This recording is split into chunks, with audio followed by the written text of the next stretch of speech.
बिस्मिल्लाहिर्रहमानिर्रहीम अस्सलाम वालेकुम। आज की इस वीडियो में बात करेंगे टीनिया केपिटस के बारे में। टीनिया केपिटस जो है ये एक फंगल इन्फेक्शन है। इसको स्काल्प रिंगवर्म के नाम से भी जाना जाता है।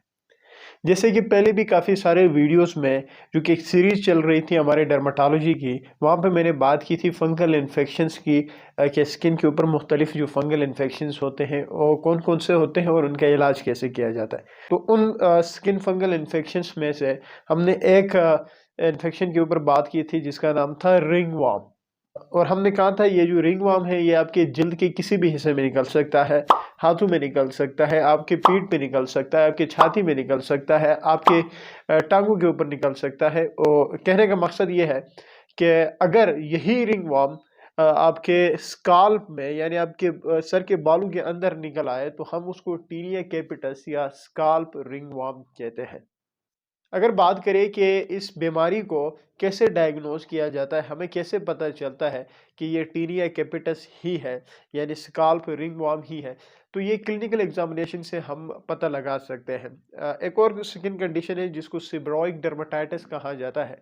हम इसको कंफ्यूज कर देते हैं उसके साथ, लेकिन इसमें आपको बिल्कुल जिस तरह मैंने पहले जो रिंगवर्म की वीडियो है वहाँ पे मैंने बताया था कि रिंगवर्म की शेप जो होती है वो बिल्कुल रिंग शेप्ड होती है, इसलिए इसको रिंगवर्म कहा जाता है।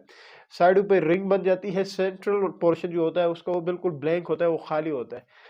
इसी तरह जो स्काल्प रिंगवर्म है यानी टीनिया कैपिटस है, उसमें भी आपकी जो स्काल्प है, आपका जो बालों के अंदर जो एरिया है वहाँ पे बिल्कुल रिंग शेप जो है वो रेशेस डेवलप हो जाते हैं। तो इसलिए कोई भी डर्मेटोलॉजिस्ट या कोई भी डॉक्टर जब प्रॉपर अच्छी तरह क्लिनिकल एग्जामिनेशन करता है तो हम क्लिनिकली इसको डायग्नोज कर सकते हैं। हाँ, अलबत्ता टेस्ट भी किए जा सकते हैं, जैसे कि आप स्किन बायोप्सी कर सकते हैं, उससे फिर कल्चर कर सकते हैं। उसकी ज़रूरत नहीं होती क्योंकि एक ऐसी बीमारी है, एक ऐसी कंडीशन है जो कि हम क्लिनिकली देख के हमें पता चलता है कि the patient suffering from tinea capitis. बात करते हैं इसके इलाज के ऊपर कि टीनिया कैपिटस या स्काल्प रिंगवर्म को कैसे ट्रीट किया जाता है। ये एक फंगल इन्फेक्शन है तो हम इसको ट्रीट भी एंटी फंगल से ही करते हैं। टॉपिकल एंटी फंगल भी दे सकते हैं, सिस्टेमिक एंटी फंगल्स भी दे सकते हैं। अच्छा, क्योंकि इस इन्फेक्शन के अंदर जैसे रिंगवर्म की बात जब हमने की थी तो वहाँ पे हमने कहा था कि यार रैशेस के साथ-साथ शदीद किस्म की इचिंग भी होती है। इसमें भी इचिंग बहुत ज़्यादा होती है तो पेशेंट्स बार-बार जो है वो सर खुजाने लगते हैं और ज़ोर से खुजाते हैं, जिसकी वजह से क्या हो जाता है कि सुपर एडेड बैक्टीरियल इन्फेक्शन हो जाता है। तो आपको एंटी फंगल्स के साथ-साथ इस तरह की कंडीशंस में आपको फिर एंटीबायोटिक्स भी देनी पड़ती है। अच्छा, कौन-कौन सी दवाई किस तरह देनी चाहिए? एंटीफंगल्स में बहुत सारी आपके पास दवाइयाँ आती हैं, जैसे कि क्लोट्रामाज़ोल आता है, मिकोनाज़ोल आता है, फ्लुकोनाज़ोल आता है, इट्राकोनाज़ोल आता है, बहुत सारी है। लेकिन आपको मार्केट में कौन-सी मिलेगी? मार्केट में अमूमन एंटीबायोटिक्स के कॉम्बिनेशन के साथ एक एंटीफंगल मिलती है, जो कि ब्रांड नाम से आती है, मार्कोजिन बी के नाम से। इसमें मिकोनाज़ोल होता है, बीटामेथासोन होता है, जेंटामाइसिन होता है। ये तीनों की कॉम्बिनेशन से ये क्रीम आती है जो आप दिन में 2 दफ़ा इसका इस्तेमाल आपको करना होता है। या अगर क्योंकि ये रेयरली मिलती है, ये अगर नहीं मिलती है तो कोई भी एंटी फंगल क्रीम आप उठा के इस्तेमाल कर सकते हैं। जैसे कि टर्बिनाफिन की क्रीम टर्बिसिल्स आती है जो कि ईज़िली आपको मिलती है मार्केट्स में, वो आप लगा सकते हैं। इसी तरह हाइड्रोज़ोल नाम की क्रीम है जिसमें हाइड्रोकार्टिसोन के साथ क्लोट्रामाज़ोल होता है, वो आप इसमें इस्तेमाल कर सकते हैं।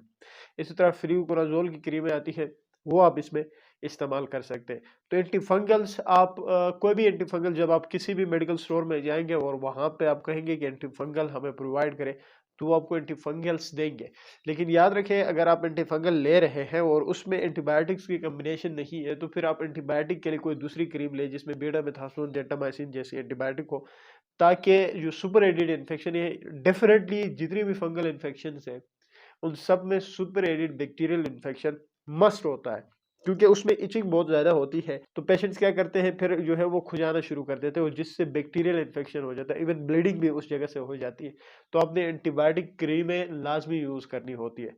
तो आपको टॉपिकल में जो मैंने नाम लिए थे एंटी फंगल्स में वो आपको मिल सकते हैं, आपको एंटीबायोटिक्स मिल सकती है, क्योंकि जो टॉपिकल एंटीफंगल्स है वो इतनी इफेक्टिव साबित नहीं होती बाज़ मरीज़ों में, तो फिर हम साथ कोई ओरल एंटीफंगल देते हैं। जैसे कि टर्बिनाफिन ओरल इज़िली टर्बिसिल के नाम से मिलती है, वो हम यूज़ करते हैं, या फिर इट्राकोनाज़ोल अकाउन के नाम से मिलती है, वो हम इस्तेमाल करते हैं।